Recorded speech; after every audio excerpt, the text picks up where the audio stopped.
On December 6, 2015, Steve Sklar announced that he would run for the White House for the Project American Just Amateur Magnificence Again party, the PAJAMA party. Almost immediately, the Essex Ethical Culture Society in Maplewood, New Jersey, invited him to give a campaign speech on January 17, 2016. This is that speech.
Okay, so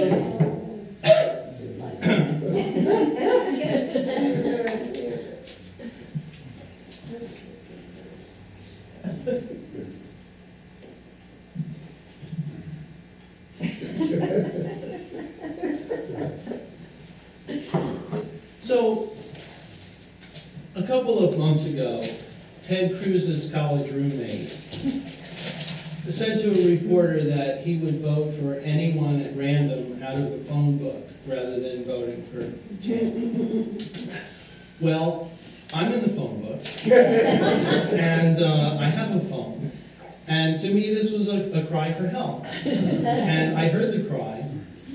I recently turned 61, and I figure it's time. It's time for me to serve my country. I'm running, of course, under the Project American Just Amateur Magnificence party, the PAJAMA party, and it's time, you know. We've had the professionals, we've had them in politics, we've had them in comedy. It's time now for amateurism. And I am that amateur. I make no secret of my limitations in the qualifications for the presidency. I've never taken a major corporation and run it into the ground. I've never taken a $1 million inheritance and run it up to billions of dollars in net worth, maybe. And then run it into bankruptcy, even one, let alone several times. I've never, I have a little to learn about untethering myself completely from the truth, but we can, if we work together, we can overcome these things. Right now, even an amateur can tell that America is in crisis. Today, we face an unprecedented threat to our quality of life, to our peace of mind, in workplaces across the country, schools, high schools, middle schools, kindergartens. Like never before, we are under threat. But enough about Donald Trump. As hard as it is to not talk about him, there are some other things that I think are important to address here, and we'll briefly touch on those. For one thing, it's no use denying it. America is a third world country now. A couple of anecdotes from my own personal life will illustrate this. A number of years ago, I was looking for a poster for my office. I went out to far western New Jersey, and I found a store that sells posters, and there was a kid in there, a young man. He was drinking a very thick shake, and he was struggling with getting the liquid through the straw. High-top sneakers, unlaced. But I said to him, I'm looking for a poster. And he said, "Excuse me?" So I said, I'm looking for like art, Monet. And he said, he leaned over and yelled him back, "Dad, do we have any art, Monet?" So, our education, and then actually this also really happened. Just a couple of weeks ago, right in Maplewood, stationery store. I won't mention, there's no need for me to say that it's on Maplewood Avenue right in town. And I go in there, and there's a young man behind the counter, and I'm looking for a ballpoint pen. So this America today, you can't get a good ballpoint pen. There was a time in our history when you could get a working ballpoint pen. I've been to Staples, the Staples, and you get like a 20-pack, and you open it up, and you take out a pen, and it's dry, and it doesn't write, and you scribble on the back of the pen, it goes to the paper, and then you take out another one, and they don't work. So I tell this to the guy, because I see behind the counter, they have like a 2-pack, 2 ballpoint pens, $3.50, fine. I said to him, "Look, I've had this problem. They don't seem to be working." So, the packs are like encased in plastic. And I said, "Can I, take one? I'll open it up and I'll try it, right here. And if it works, great, but if it doesn't work, can I return it?" And he says, "Once they're open, no refunds." I said, wait a minute. I'm just talking about, I'll get it right in front of you, right here. I'll just open it. And if it doesn't," he said, "No, I'm sorry. Once it's open, no refunds." So I said, "All right, I'm not going to get it." And he said, "Have a nice day." So this is like the human interaction that we're doing these days. I mean, we have like cell phones and stuff like that. We've got people are constantly talking on their phones, and you also have like telemarketing, and you've got problems with that. And what I'm saying is that, excuse me. Okay, it's not important. So the thing is that, we're like a third world country now. And, another big problem, I think, when I travel, I've traveled this great land, from here to Montclair. And, but seriously, I've been to Canada, I've been abroad, if Canada is abroad. And the country, and the question I'm asked most often when I travel abroad is, are Americans really that stupid? And this, from Canada, where the national religion is hockey. But the thing is, what the Canadians are talking about, they're talking about, gun control and our lack of gun control and mass shootings, and, the solution that's popular is let's get more guns, and the Canadians are like, and they were talking about the candidacy of Donald Trump, the guy's leading in the polls, and, they can't believe it. Let's just, okay, so we have to talk about the Donald. I think we should actually have like try this maybe at home. One day a month, let's be realistic. Try to have like a Trump-free day. It's in the last 48, 72 hours, has anybody like not talked or thought about, they caught this guy, El Chapo. They caught this guy, Guzman, El Chapo, one of the drug lord in Mexico. He's in the deep jungle, and Sean Penn goes down to visit him, and they end up talking about Trump. Let's to get back to the stupidity. So here is a guy who is, he absolutely self-proclaims, he admits this, he said this to an interviewer. How does he figure, his great claim to qualification for office is he has a lot of money, he's made a lot of money. How much is he worth? Well, it varies. He had a day, and this was reported, like in the morning, he was worth $10 billion, and then like after lunch, he's worth like $7 billion, and then later in the day, it's like $4 billion, and an interviewer said to him, well, Donald, how you're reporting me, what's the difference? How do you figure out what you're worth? And he actually said, it's how I feel at the moment. It's what I think. So, this is, he's just like totally telling us he's a bullshit artist. He doesn't make a secret of it. And yet there are people who absolutely love this guy. I mean, you know, it said, and I believe it, that he's capitalizing on resentment, you know, the free-floating resentment. I mean, I get that. I get resentment. You can confirm that nobody is more resentful than I am. I mean, even here in the suburbs, you know, the petty vindictiveness. I mean, I'm a party to it. You know, you get the lawn sign on your neighbor's lawn with the contractor has come, and you go, oh, look what he's, you know, so, you know, and, I mean, you know, to turn it around, we had a renovation a couple of years ago.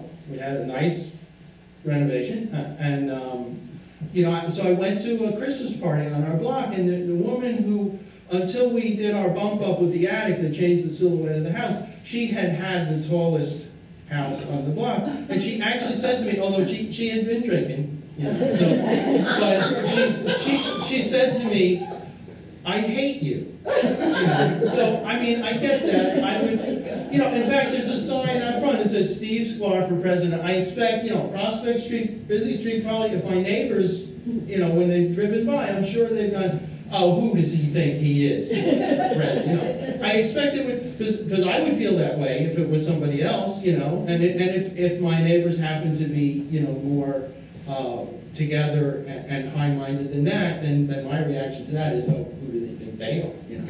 Okay. So, you know, I get that, but I mean, you know, let's think about this. You know, getting on this. You know, the people who love Trump, like the guy who cuts my hair, the guy who cuts my mother's hair. You know, barbers. You know, the people who love Trump, they say, what do they say? They say, Trump speaks his mind. That's what they love. He speaks his mind. Trump speaks it. What is it? First of all, I mean, barbers loving Trump. I mean, you would think they'd be the last people who would love Trump. But anyway, That's the hair. That's what people love. what is? Yeah, I mean, with the hair. I mean, it's just strange. So, but you know, what do people mean? The people who love Trump. What do they mean when they say he speaks his mind? I mean, it's not that what people usually mean when they say a person speaks his mind. They can't possibly be saying that Trump he's honest. No, I mean, even Trump would be embarrassed. He's, as a mega, you know, real estate guy, he would be embarrassed. He'd be run out of town if you were honest, you know. I mean, here's a guy, again, his net worth is whatever he feels like at the moment. He's a bullshit artist. He doesn't make a secret of it, so it can't be that. So I think what people are saying when they say, just calm down, Steve. Okay. I think, you know, presidential, keep it, I have a note to myself, keep it presidential.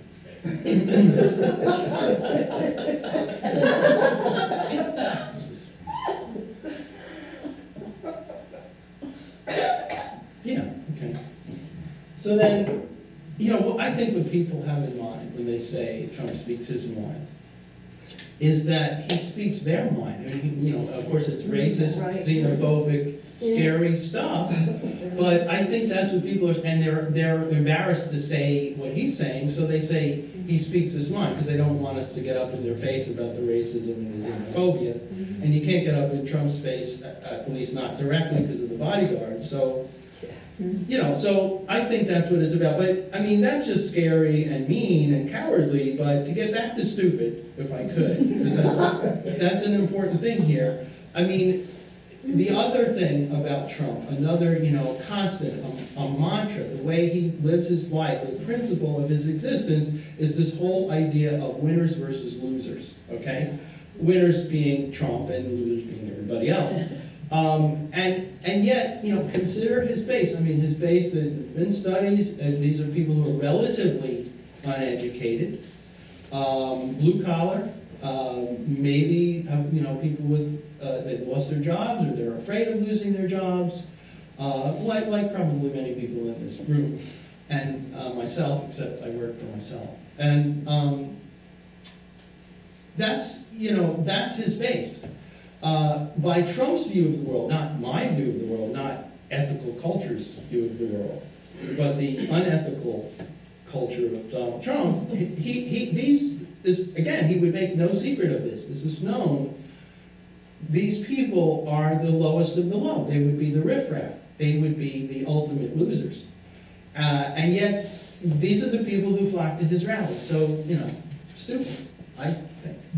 I can't understand it. Here's another idea. I mean, we have a problem with the economy. People are worried. Trump's followers, everybody really is rightly worried about the economy. We're still in the fallout from 2008. Employment is an issue. Why don't we get a, ruthless landlord whose core business, when it isn't gambling, is charging people as much rent as he possibly can, and he's going to fix it for us. Is that a great idea? I mean, why didn't we think of that before? I don't know. It's not just about Trump, though. There's others. Christie, all right? Take Christie. After the Paris terrorist bombing, the terrible incident in Paris, Christie, in this sort of race to the bottom of the rhetoric, said, I tell you what, we're not going to let in even 3-year-old Syrian orphans, refugees. That's telling them, Chris, that's going to help our national security. Let's stop the 3-year-old orphan menace, I think. It's a great idea. So stupid. But anyway, this being the state of the union at the moment, let's meet my opponents and let's basically consider the bumper crop of lies that have come out. Now, I'm not gonna go negative about these clowns because I have a note other than right below be presidential. It's like elevate the tone, right? I can do that because I find that nothing quite elevates the tone like beer. So. Just bear with me now while I elevate the tone. Okay, thanks. Didn't Hillary have a beard?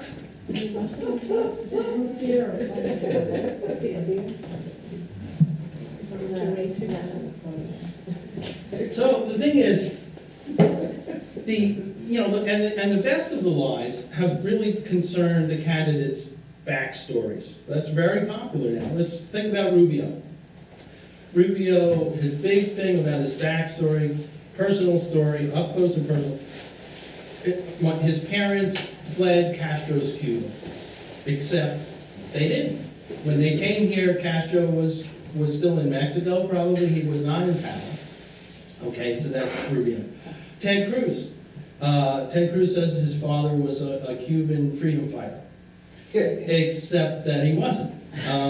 Let's stay with Cruz for just a second. It's hard to get away from even thinking about the fascinating Donald Trump, but Cruz is special. He is so despised in Congress. He's despised by his fellow Republicans who aren't even running for office. There's a senator who it's a classic, but it's still a good one. He says, people come up to me and they say, why do people take such an instant dislike to Ted Cruz? And I tell them, it just saves time. That's Ted Cruz, okay? All right, Ben Carson. Now here's a guy. Okay, Ben Carson's backstory: he was offered a full scholarship to West Point when he met General Westmoreland when Carson was a high school senior, leading ROTC guy in the area. Carson himself. Westmoreland offered him on Memorial Day in Detroit a full scholarship to West Point. There are a couple of minor problems with that story. Number one, since 1802, when West Point was formed, there has never been such a thing as a scholarship because it's always been tuition free. Small detail. Westmoreland wasn't in Detroit on that Memorial Day. Ben Carson was not the leading ROTC guy when he was in high school, and for decades and decades you're not allowed to start the admission process for West Point after you're a junior. So, okay. Carson apparently claims that he was the first surgeon to separate conjoined twins. I mean, so other stuff he said, including the West Point stuff, makes me wonder if maybe, is that true? You know, maybe he was the first one to conjoin twins. You know, got some crazy glue or something, I don't know. So, there's that, there's Carson, then there, you know, Bush, the disappearing Jeb Bush, governor of Florida, you know, it was very important early on for him to get behind, you know, let's preserve the Everglades, you know, big ecosystem, very important one. And then he just, until he flipped on it and just, you know, sold out to Big Sugar. Carly Fiorino, okay, her story is that she, you know, helped Hewlett Packard when she was CEO prosper, maintain, save jobs and stuff, and sure, you know, if by saving jobs you mean laying off 30,000 Right. people and then being run out of the company and have to resign because you're not doing too good with the company. I mean, Clinton, okay, let's cross the aisle for a second. Hillary Clinton, okay. In 1994, she's in New Zealand, she meets Sir Edmund Hillary, the man who conquered Everest, the first guy who climbed Mount Everest. And she shakes his hand, and she on that occasion, she says to him, you know, I was named after you, Hillary. Hillary, same spelling, my mother, you know, because you did the thing. And, but the problem is that Hillary was born 6 years before Sir Edmund. And there really is no way that Hillary's mother would have heard of the guy before then, so that's, you know, that's a problem. Okay, so, and then, you know, let's move over from lies to hypocrisy. And, right, well, no, we'll get to Sanders, you know, but no, the thing about Sanders is, he really kind of doesn't belong in this kind of a dissing, you know, or, you know, if I were being negative, he wouldn't, you know, it's hard to do that one. But we'll get there. Bear with me, please, all right? Okay, so as I continue to have the tone elevated. Okay, so hypocrisy, okay?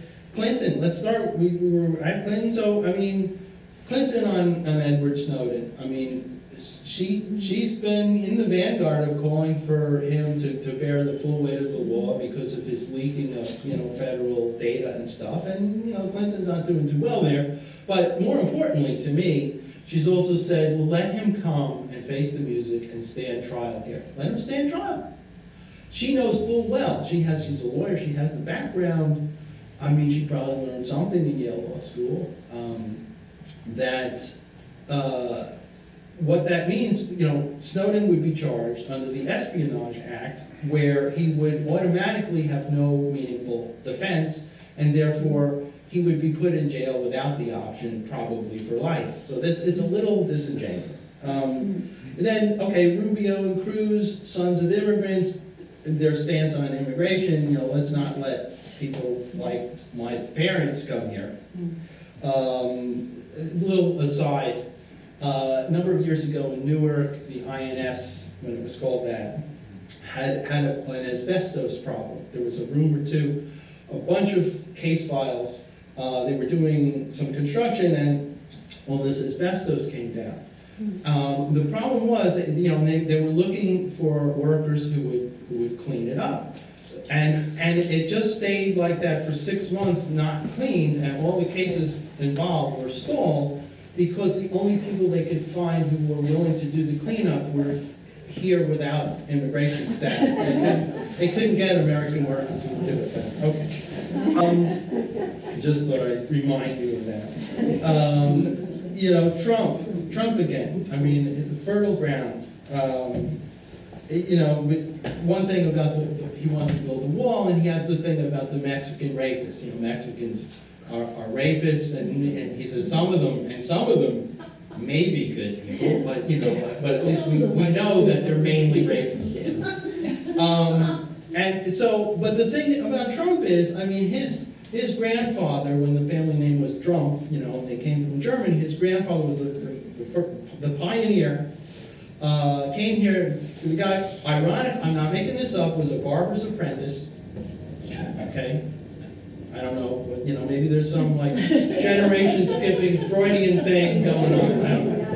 But, so, he came here, and the suggestion is that he ran brothels and gambling, okay? So, and then, of course, you have Ivano in the big divorce, the first one, accused Trump of spousal rape, I think it was, but she dropped the charges, to be fair to the Donald. But, so maybe he has like a special thing about rape, I don't know.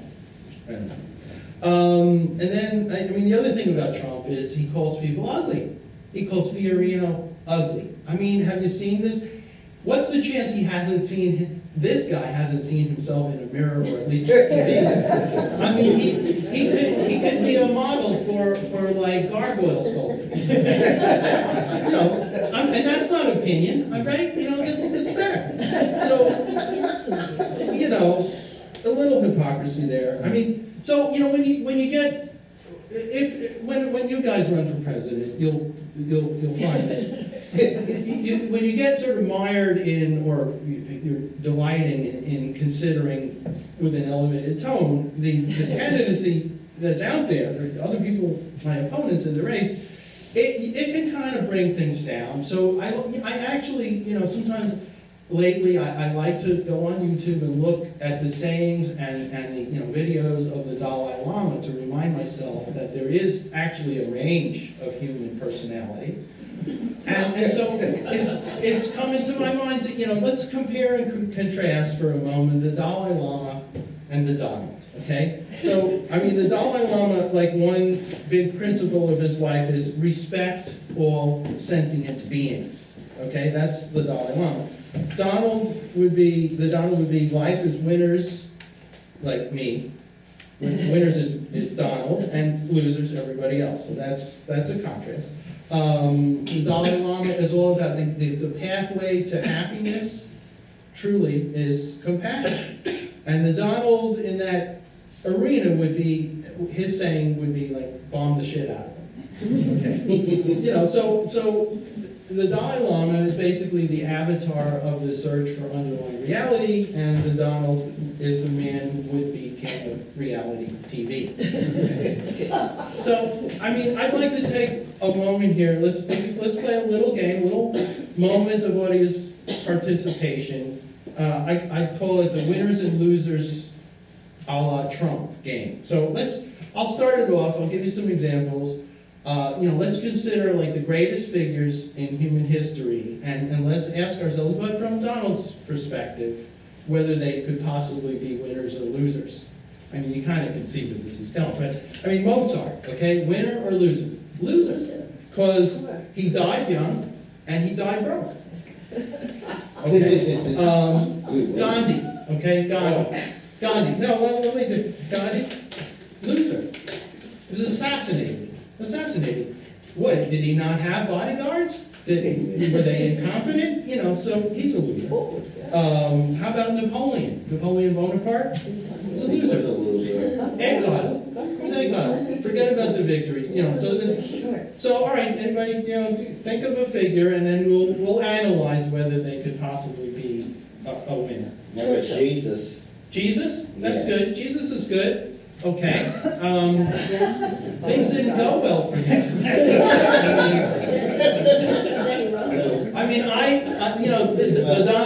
The Donald, okay, I'm gonna be Donald now. No, okay. I'll keep it in the third person.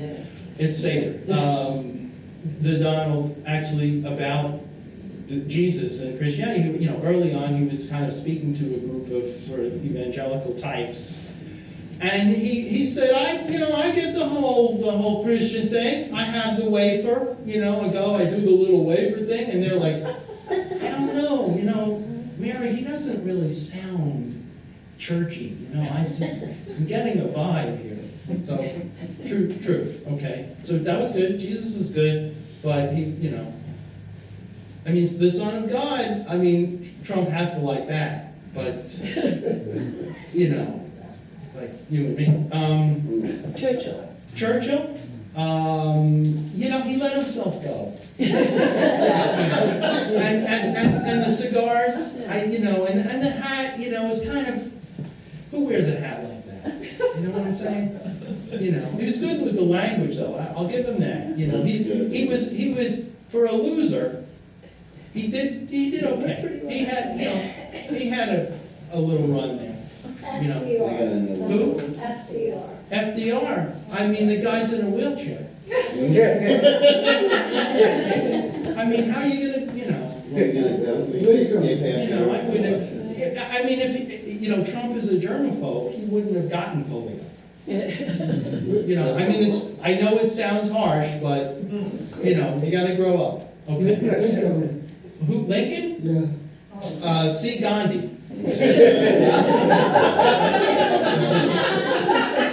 I have already answered that question, sir. Sit down. Christopher Columbus. Christopher Columbus? I mean, if you really think about it, the parade is all about St. Patty's Day, okay? Columbus, it's a second-rate parade. It's a loser parade. No, he got lost. He didn't know where he was. Yeah, have you been to, ever a Columbus Day parade? Have you? No. No. This is what I'm talking about. Rather, it's more better weather. They don't serve the green beer for Columbus. Okay? Hi. Okay, anybody else? All right, so, good. I think we get the point there. All right, so finally, we do have to talk about Sanders. All right? Bernie Sanders. Bernie Sanders. Who? Exactly, who? No, but seriously. They're all over the place. I mean, the thing is about Bernie, this is the one I struggle with, because, I mean, of all the people that you could talk about who are running for office and mentioned in the media and, have any kind of coverage, I mean, Bernie really is the only statesman. I mean, just to be serious for a second, he's the only one, I think, who's serious. I mean, just a contrast with Clinton. I mean, Clinton, going back to Bill, I mean, this has been true in the U.S. Where we're now. We're not in Canada. The thing about Clinton, starting back with Bill, and I think Hillary is totally with this program, just like everybody else except for Sanders. It's really about how fast can we sell off the government assets to the highest bidder, or even maybe the lowest bidder. I mean, I think it's just a matter of time for any of these guys before we're going to see, the branding like you have on football arenas. It's going to be like the Home Depot White House, or how about the Nike Lincoln bedroom? I'm just going to say, just do it over the bed. Or, I mean, Congress it's going to be the Aetna House of Representatives. I mean, it really already is. You have the Exxon, stratosphere. I mean, we have with the global warming, we already got that. So this is the thing. But Sanders, he doesn't like that. I mean, he seems like a good guy. I think he really wants to, deal with poverty and unemployment and this sort of influence peddling corruption and stuff. So how could I possibly find fault? Well, I can do it. I mean, somehow I'm able to do this. I listen to Sanders, and it's really immigration. See, it's immigration the problem is when you do immigration law for 20 years, you're sensitive to immigration, and I hear, even the Hispanic American Chamber of Commerce, like myself, they're not really feeling the burn. They wanted to feel the burn. And they heard him, he started off, on immigration, he said, there was an interview, I spent a good 5 minutes on this on YouTube. The guys, Bernie says,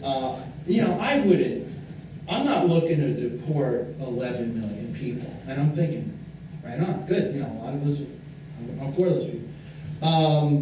You can't do that. It would, for one thing, it would ruin our economy. And me and the guy from the Hispanic American Chamber of Commerce were going, okay, yeah. And then he says, and I give him credit for candor. Bernie says, but I have to tell you, basically what he says is I don't like foreign labor because foreign workers depress American wages. Except I don't think they do, and I'm not going to get into a whole long thing, but you have to put ads in the paper for certain kind of low-skilled jobs to open it up to U.S. workers who don't want menial work. I mean, I handle these cases. Or on the higher skilled end, Bernie was careful to mention Russians, the Russian programmers coming and taking away our programming jobs, because he had a moment where he's smarter than even Trump, and he's thinking, everybody's like pissing on the Latinos, wasn't it the Latino vote that made the difference when Obama won? So let me not get, talk about Mexican rapists, but Russian programmers, and I think he's trying to distance himself from a flaw I also see, which is, basically he's reciting the union position on stuff, which you may agree with. Ethical culture, likely to be a lot of sympathy. I have some sympathy. I think it started as a good thing, but it really, if you look at it, I think Bernie stopped thinking about this years ago. It's essentially very overlapping with the Soviet experiment, which, how did that go? The Soviet people didn't do too well. There's more work needed, is my point. There's more thinking, and I think the way that Bernie comes across, it makes me, in all of my, elevated toneness, want to say, oh, so that's my reaction to Bernie. So, all right, so with all of that said, okay, even though you may not appreciate it, you may not appreciate anything I've said, but tough, I'm up here.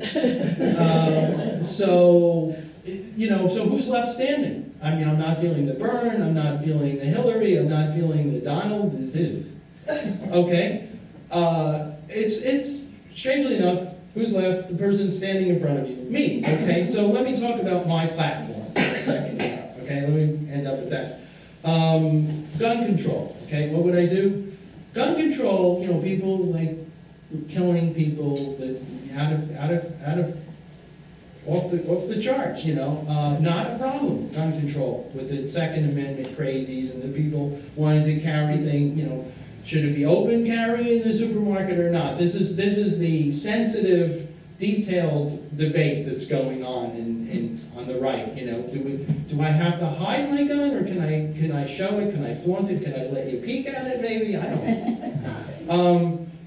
But no, none of this. You might think that things have gotten out of control. No, not a problem. My administration, when I am elected, okay, this is how it'll work with gun control.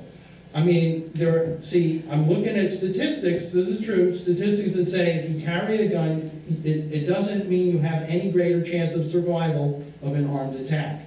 And there are other statistics that also say that if you have a gun in your home, there's more likely to be a homicide that happens in your home than not. This is true. Okay, so here's my policy on gun control.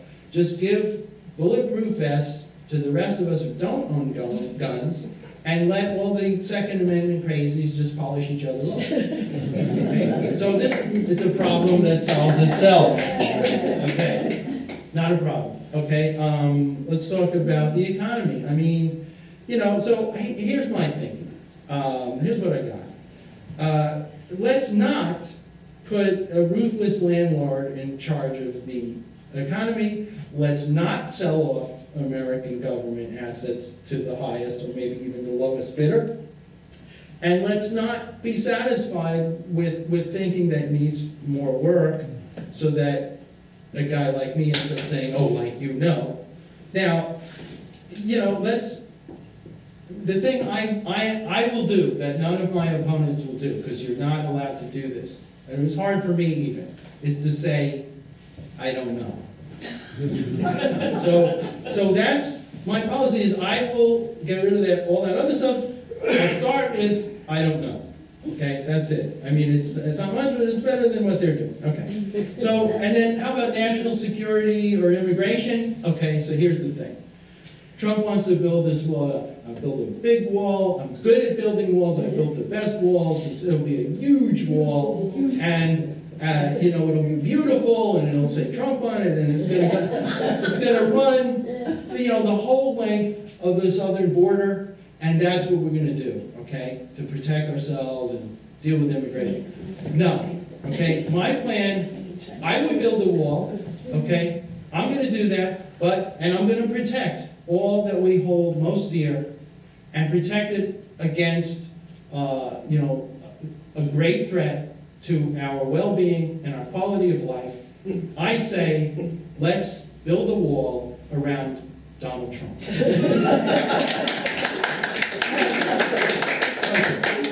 So there we have it, my real qualifications. My real qualifications for the, thank you.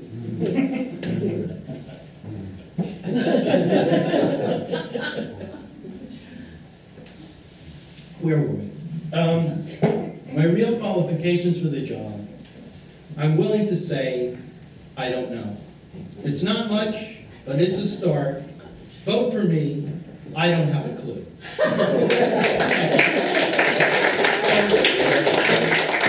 there are any questions, I'll take questions now from the press. And if there are no questions.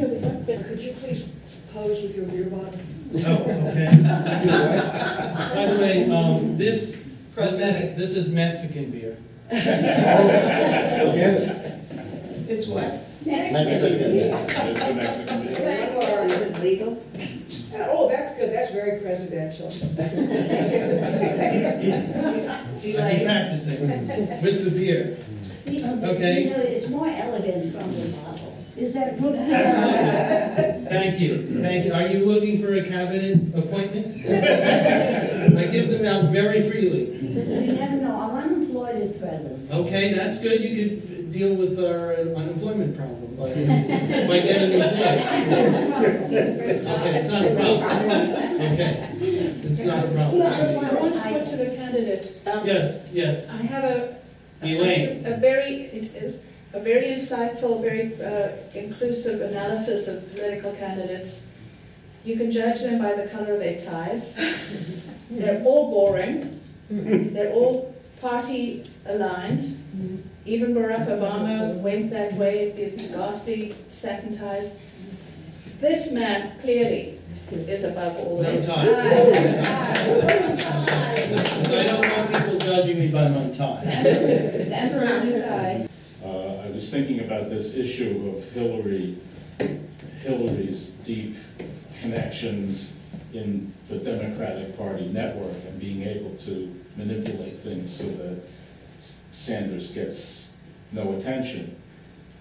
Do you think this could work for her as a president? That it's not a funny question, but you give a funny answer. Well, with all due respect, I think it is a funny question.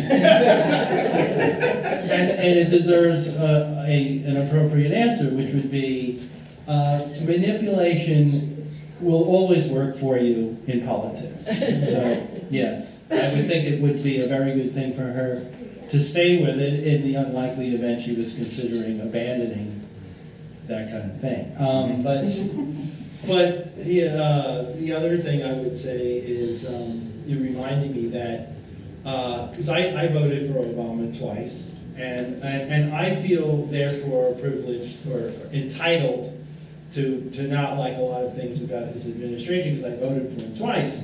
Ironically, it really pisses me off when Republicans hate on Obama. It's like, no, you can't do that. Yeah. I don't like it. I can do it. Yeah. I don't like the way you're doing it. All right, so it's like owning your anger. But beyond, it's occurred to me, the thing I like the most, and still kind of like, but it did wear off early, about Obama getting elected is how much it pissed off my Republican right-wing friends. And you may say, well, why do you have like right-wing friends? But it's hard to find people to drink with. But, so it's occurred to me that, although I'm not feeling the burn, a lot of you in the room I can derivatively feel would probably be feeling the burn, but I'm not feeling it. But I would almost, if it wasn't for how things have gone with things I don't like about Obama's administration, I'd be very tempted to vote for Sanders, not that you asked me, and I am a candidate, so I probably should vote for myself. But what I love about the idea of Sanders winning, which I think is impossible, because the machine is always going to beat you, is That would really piss off people that I would love to see pissed off, you know? I mean, they didn't like Obama, you know? And so now you're gonna have a Jewish, you know, kind of socialist guy. Imagine the red state anger. It would be, you know, that alone. Stephen, what can we do here and now in terms of this upcoming election? Which I'm really scared about, whether Trump is in or out. Well, my dear, you vote for me. It's that simple. Okay. So what do we do? I'm actually, you know, I'm thinking Iceland looks good. That's right. It's not good. I agree with you. I mean, nobody can disagree with what you. And let's get back to this. My core platform. I don't know. Okay. Is Canada Elaine, hold on, close hold enough? on. Diane, I'm sorry. Yes, one thing, I think Christie is onto something about banning the Syrian toddlers, because this is absolutely true, that there was a report that more people were killed last year by toddlers with guns than by terrorists. That's it. That's Like, you know. And rather than dealing with the issue of gun control or having safety mechanisms on guns, we better deal with it. Are you looking for a cabinet appointment? We should talk. I completely missed Guns that. don't kill people, toddlers kill people. That's it. I want That's to- it. I want Guns to- don't kill people, Yeah. toddlers kill people. Right, but I wanted to ask you, what would be your first executive action other than drinking beer? Well, who was the person who knew somebody who made longboards? Okay, I would get an American longboard and an American better insurance policy. Elaine. I'm Yes. sorry, candidate Sklar, I Yes. have to. Person. Given what you just said in terms of simple services, Yes. as an immigrant, I was having major problem dealing with procedures that required use of my green card. My green card, it's so old that when I came through border control the last time, they called over their friends to come look, and they all burst out laughing. It's an antique. That because it was done so long ago, the number of digits is too small for the current automated systems. Everything I went online to do, I couldn't do. This man said, basically use nothing. Put a 0 in front of the number, and the machine will be able to read it. Solved. Notice the consistency. My platform is, and you picked up on this, I don't know, and my advice was essentially put in a 0. So, there used to be something called the Know Nothing Party. I don't think they were serious. I'm the real thing.